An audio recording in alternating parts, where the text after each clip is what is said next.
पाकिस्तानी इस वीडियो को क्यों ना देखें, तो भैया आप देख लीजिए यहाँ क्यों ना देखें, क्योंकि हम आज के पास यहाँ उन्होंने कहा खालसा सिख नहीं हट सकते, हम दिखा देंगे कि हम 120 भी उन पर क्या पड़ेंगे, भारी पड़े। जय हिंद। सबसे पहले एक वार्निंग भैया, पाकिस्तान के लोग इस वीडियो को ना देखें तो ही अच्छा है, क्योंकि इस वीडियो में हम बताएंगे कि कैसे हमारे भारत के वीर सिपाहियों ने 2 सैनिकों ने मिलकर पाकिस्तान के 93,000 फौजियों को घुटने टेका दिया था और दुनिया का सबसे बड़ा हार हुआ था और भारत के 2 सैनिक मारे गए थे लोंगेवाला में।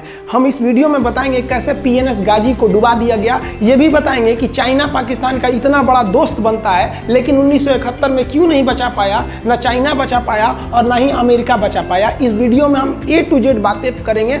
अगर आप इस वीडियो को कंप्लीट देख लेते हैं तो कोई भी पाकिस्तानी की हैसियत नहीं होगी कि आपसे आंखें मिला सके, इसलिए इस वीडियो को देखते रहिएगा। यदि आप राष्ट्रवादी, अगर आप भारतीय हैं तो ही इस वीडियो को देखें। पाकिस्तानी और बाहर के चाइनीज वगैरह लोग इस वीडियो को न देखें, ये उनके लिए एक तरह का वार्निंग है, क्योंकि इसमें हम भारतीय सेना के हर उस वीर गाथा को बताएंगे जो एक हर भारतीय सुनना चाहता है। A to Z उस बातों को बताएंगे। पाकिस्तानी इस वीडियो को क्यों ना देखें, तो भैया आप देख लीजिए यहाँ क्यों ना देखें, क्योंकि हम आज चर्चा करने वाले हैं इसकी, और इसका नक्शा किससे मैच करता है आप देख रहे हैं। If you don't believe then go on Google. भाई किससे मैच करता है तो आप तो समझ में आ गया, भाई बुरा नहीं मानिएगा आप लोग।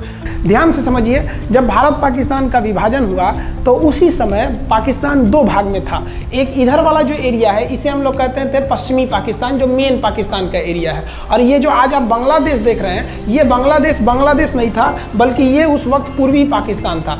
पूर्वी पाकिस्तान के लोग बंगाली भाषा को बोलते थे। पाकिस्तान के लोग इन लोगों को बड़ा भद्दे मजाक करके बोलते थे, कहते तुम लोग गधे हो, कुछ नहीं जानते हो, किसी काम लायक नहीं हो, यूजलेस हो लोग, तुम लोग छोटे हो, काले हो, मतलब उल्टा सीधा मजाक कर रहे थे। पश्चिमी पाकिस्तान के लोग इधर के लोगों को पसंद नहीं करते थे।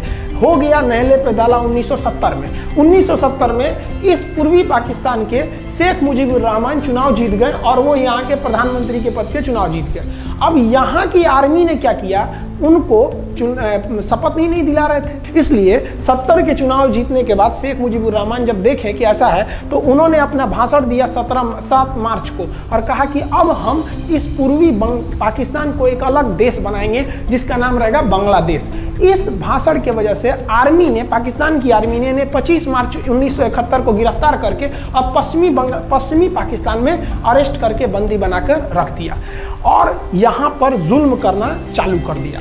कहाँ पर भाई, तो पूर्वी बंगाल में, पूर्वी पाकिस्तान में, पूर्वी बंगाल में नहीं, पूर्वी पाकिस्तान में इन्होंने जुल्म करना चालू कर दिया। शेख मुजीबुर रहमान के गिरफ्तारी के विरोध में यहाँ मुक्ति वाहिनी नाम कर एक विद्रोही गुट तैयार हो गया था, लेकिन पाकिस्तान के, पश्चिमी पाकिस्तान के लोगों ने इस पूर्वी पाकिस्तान पे इतना भयानक जुल्म किया कि इस पूर्वी पाकिस्तान में इस पश्चिमी पाकिस्तान के लोगों ने यहाँ पर 30 लाख लोगों को कटवा दिया। 30 लाख लोगों को कटवा दिया।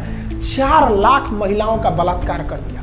अपने देश के 4 लाख औरतों का रेप किया यहाँ पे। इतना भयानक वो दृश्य है कि अगर हम उसको YouTube पे दिखा देंगे ना तो YouTube हमारे ऊपर क्लेम करेगा, भैया आप ये सब इतने भयानक दृश्य नहीं दिखा सकते। आप अंदाजा लगाइए इनकी क्रूरता का। ये अपने देश पर इतना भयानक जुल्म कर रहे हैं। इतना भयानक जुल्म किया इन लोगों ने कि शेख मुजीबुर रहमान की गिरफ्तारी के बाद इस जुल्म का नतीजा ये हुआ कि अप्रैल 1971 तक भारत में यहाँ से लोग भाग के आ गए कि भैया हम जिंदा रहेंगे तब तो, और यहाँ 10 लाख लोग भारत में आ गए शरण लेने के, भैया हमको बचाइए। तो इंदिरा गांधी जानती थी कि जब तक यहाँ शांति नहीं होगा तब तक ये लोग वापस नहीं जा सकते थे, और शांति का एक ही था कि यहाँ पे घुस के इनको मारा जाए ताकि ये पश्चिमी पाकिस्तान वाले लोग यहाँ पर सुधर सके। तो इंदिरा गांधी ने इसके लिए बात की जनरल फील्ड मार्शल मानेकशॉ से। उन्होंने सेना प्रमुख मानेकशॉ से कहा, सैम मानेकशॉ से, कि आप अभी युद्ध कीजिए, हम आदेश देते हैं, आप अभी युद्ध कीजिए बांग्लादेश पे, हम अपने पड़ोसियों को इस तरह मरते नहीं छोड़ेंगे, आप इस पे हमला कीजिए। उस समय ये पूर्वी पाकिस्तान था। मानेकशॉ ने कहा कि ना, हम हमला नहीं करेंगे। कही अरे क्यों? कहा कि आप महीना देख रही हैं, अप्रैल का महीना है। अप्रैल के महीने का मतलब बरसात का दिन सर पे है, और बरसात के समय पूरब का हाल क्या होता है, एकदम भयानक बाढ़ आ जाती है। और उन्होंने एग्जाम्पल भी दिया कि सिकंदर की फौज भी हाथी लेके आई थी और कीचड़ में फंस गई थी कि अगर यहाँ हम लड़ जाते हैं तो यहाँ बरसात रहेगा, हम यहाँ उलझ जाएंगे, ये एरिया सूखा रहेगा, चाइना का ऊपर से एरिया सूखा रहेगा, ये हमला कर देंगे, हमको 3 ओर से लड़ाई लड़ना पड़ेगा। मानेकशॉ ने इंदिरा गांधी से कहा कि आप 2-3 काम कर लीजिए। कब तक के लिए? कि नवंबर तक हम लोग युद्ध नहीं करेंगे। लेकिन अप्रैल से नवंबर के बीच में हम अपने सैनिकों को इस एरिया में लड़ने के लिए ट्रेनिंग दे सकते हैं। मुक्ति वाहिनी उसको हम ट्रेनिंग दे सकते हैं। और इसी में 1971 में हमारी जो थी भारत और रूस की एक समझौता पर हस्ताक्षर हो गया। अब हम लोगों ने पाकिस्तान को एक बारूद के ढेर पर बैठा दिया था। इंतजार था तो इस बात का कि उस बारूद में एक चिंगारी की और पाकिस्तान तबाह हो जाता। इत्तेफाक देखिए, उस बारूद के ढेर पर खुद चिंगारी जलाई पाकिस्तान ने। कैसे? तो समझिए कैसे। हम लोग का था कि इधर हम लोग ऑफेंसिव हो जाएंगे, मतलब इधर भयानक हमलावर हो जाएंगे, और इधर हम लोग डिफेंसिव रहेंगे, मतलब इधर कम हमला करेंगे, ताकि हम लोग का मेन मकसद पाकिस्तान से युद्ध नहीं था। हमारा मेन मकसद था हमारे अपने बांग्लादेशी भाइयों पर जो जुल्म हो रहा था, जो उनकी बहनों को रेप हो रहा था, इतना भयानक किया था वहाँ पर पाकिस्तानियों ने कि बाप के सामने बेटी का रेप करते थे और उसके बाद बाप को मार के कहते थे तू भी रेप कर। इतना मतलब मानवता पूरी खत्म कर दिया गया वहाँ पर। तो भारत ने कहा कि इधर हम डिफेंसिव रहेंगे। पाकिस्तान को ये खबर लग गई कि भारत ना इधर कमज़ोर है। अरे भैया, इधर हम कमज़ोर थोड़ी हैं, इधर कम सैनिक रखे हैं और इधर हम भयानक रखे हैं। तो इसका मतलब ये थोड़ी है कि हम कमज़ोर हो जाएंगे। भैया, कहा जाता है ना कि सोनार के घर का कचड़ा भी बनिया के बादाम से महंगा बिकता है। देखिए, हम लोग ठंडी का इंतजार ही कर रहे थे कि पाकिस्तान ने गलती कर दिया। उसने 3 दिसंबर को अचानक हमला कर दिया श्रीनगर पे, पठानकोट पर, चंडीगढ़ पर, यहाँ पर आगरा हवाई अड्डे पर ताबड़तोड़ हमला कर दिया। एयरफोर्स का इतना भयानक हमला पाकिस्तान का भारत पर हुआ कि भारत देखते रह गया। धड़ धड़ पाकिस्तान की जहाजें एंट्री मार गई सब भारत में, उसकी एयरफोर्स एंट्री कर दी। इतना भयानक हमला था, इतना भयानक कि भारत का एक भी सैनिक नहीं मरा। समझ रहे ना कितना भयानक हमला था। अरे भाई, आप यहाँ पर घुस जाएंगे हमारे देश में तो क्या हो जाएगा भैया? मूस मोटइयन लोढ़ा हुईन, हाथी घोड़ा थोड़े हुईन। भारत तो इसी का इंतजार कर रहा था। देहात में कहावत कहा जाता है कि रोए के रानी तले अखिए खुदा गई। भैया, हम प्लाने कर रहे थे कि हमला करने के लिए कि आप हमारे पे हमला करिए दीजिए।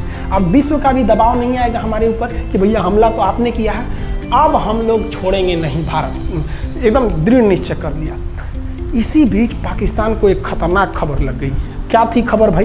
तो देखिए, पाकिस्तान को खबर लगी कि भारत की ज़्यादातर फौज इस पूर्वी पाकिस्तान की ओर डिप्लॉयड है और यहाँ राजस्थान के जैसलमेर जिला में एक जगह है लोंगेवाला। उस लोंगेवाला में केवल और केवल 120 फौजी हैं। और अगर पाकिस्तान ने सोचा कि 120 फौजियों को हम रातों रात मार देते हैं तो उस समय एयरफोर्स रात में लड़ाई नहीं कर सकती थी, इसलिए इन्होंने लोंगेवाला में एंट्री मार दी। पूरी भयानक टैंक लेकर, फौज लेकर, इन्फेंट्री लेकर, और उसको वो लोग लोंगेवाला में घुसने के लिए चल दिए। और लोंगेवाला में भारत के पास केवल 120 सिपाही थे, केवल 120, और उन पर वो हजारों की संख्या में टूट पड़े। लेकिन घबराना नहीं चाहिए, क्योंकि चींटियां तादाद में कितनी भी क्यों ना हो जाए, गन्ना घसीट के नहीं ले जा सकती हैं। लोंगेवाला में जो ड्यूटी थी उस समय कुलदीप सिंह चांदपुरी जी का। कुलदीप सिंह चांदपुरी सरदार हैं, आप देखे होंगे बॉर्डर मूवी में इनका रोल सनी देओल ने किया है। अब ये कुलदीप सिंह, ये भैया पंजाबी सिख, अब ये लोग 1.25 लाख से नीचे कुछ सोचते ही नहीं है। चिड़िया नू में बाज लड़ावा, गिदड़ नू में शेर बनावा, और 1.25 लाख नू एक लड़ावा, तब गोविंद सिंह नाम रखावा। खबर आया कि आपसे जो लड़ने आ रहे हैं ना पाकिस्तान की ओर से, वो ब्रिगेडियर तारिक मीर आ रहा है। उसके पास टैंक है, 2800 फौज है, बहुत ही तेज रफ्तार से आ रहा है। आपके पास केवल 120 जवान है कुलदीप सिंह, आप पीछे हट जाइए, आप पीछे हट जाइए, क्योंकि आपको हम ना, आप बहादुर हैं इसमें नो डाउट, लेकिन आप कैसे लड़िएगा उतनी भयानक फौज के पास यहाँ? उन्होंने कहा खालसा सिख नहीं हट सकते हम दिखा देंगे कि हम 120 भी उन पर क्या पड़ेंगे, भारी पड़ेंगे। इनके पास ना ही टैंक को उड़ाने के लिए कोई संसाधन थे, टैंक को मारने के लिए एक जीप पर लगा हुआ छोटा सा तोप था, और इनके पास 3 ठो माइंस लगे थे। माइंस समझते हैं आप लोग? टैंक जो होता है ना बम, उसको उड़ाने के लिए माइंस लगाए जाते हैं। तो देखिए ध्यान से, ये है माइंस, ये माइंस होते हैं। इस पर अगर टैंक चढ़ता है ना तो टैंक ब्लास्ट कर जाता है। तब इन्होंने दिमाग लगाया। इन्होंने क्या किया, जो खाली रेगिस्तान था ना उसमें ना आगे की ओर 3 ठो ओरिजिनल माइंस को लगा दिया, और जो खाना खाने वाला टिफिन होता है ना 4 खंदे वाला, इसे, उस टिफिन को इन लोगों ने रातों रात ना बिछा दिया ऐसे लाइन से। देखिए लाइन से पाकिस्तान की टैंक आई तो शुरुआत में तो भैया ओरिजिनल माइंस था, धड़ाम से लगा, पाकिस्तान की टैंक उड़ गई। पाकिस्तान का एक टैंक उड़ा, फिर दूसरा उड़ा, तीसरा उड़ा, पाकिस्तानी एकदम डर गए सब। ब्रिगेडियर तारिक मीर कहें कि भैया यहाँ तो माइंस लगा के रखा है इन लोगों ने। एक काम करो, इंजीनियरों को बुलाओ, पूरा माइंस निकालो। अब ब्रिगेडियर जो हमारे मेजर कुलदीप सिंह थे, ये जानते थे कि बाबू अगर हम तुमको रात भर रोक दिए ना तो सुबह हमारी एयरफोर्स आएगी, तुमको जिंदा नहीं छोड़ेगी। इसलिए इन्होंने पूरा टिफिन बिछाया था। इन पाकिस्तानियों ने 6 घंटे लगा दिए उनको निकालने में। इंजीनियर आते थे तो डर के मारे टिफिन निकालते थे, अरे बाप रे बाप, और टिफिन में तो ईंटा पत्थर भर देते थे और डर के ले जाते थे, भागो भागो भागो, माइंस है माइंस है। इसको लगाते लगाते इन लोगों ने पूरी रात बिता दी। 3 बज गया। 3 बजे इनको पूरा सन्नाटा दिखा कि भैया ये तो टिफिन है, ये रेगिस्तान में ये तो टिफिन है। अब उन्होंने कहा कि आदेश दिया कि हमला करो। तो कुलदीप सिंह जो थे चांदपुरी, उन्होंने बालू के बीच में ऐसे गड्ढे बना रखे थे और अपने फौजियों को ना 2 किलोमीटर एरिया में बिछा दिया था, एक उधर एक इधर एक इधर। तो चारों ओर से फायरिंग होती थी। पाकिस्तानियों को लगी ना कि भैया हमको गलत इंफॉर्मेशन मिल गया है, 120 गो मिल के ऐसे थोड़े मारेगा सब। सोच रहा उधर से गोली इधर से गोली, धड़ाधड़ बम गोला दारू सब चल रहा है यहाँ पर। इतना भयानक कहीं कोई 120 आदमी मिल के ऐसे मारता है? नहीं भाई, इतना भयानक ऐसे सुनसान एरिया में कहाँ से कौन मार रहा है? एकदम तबाही मचा दिया।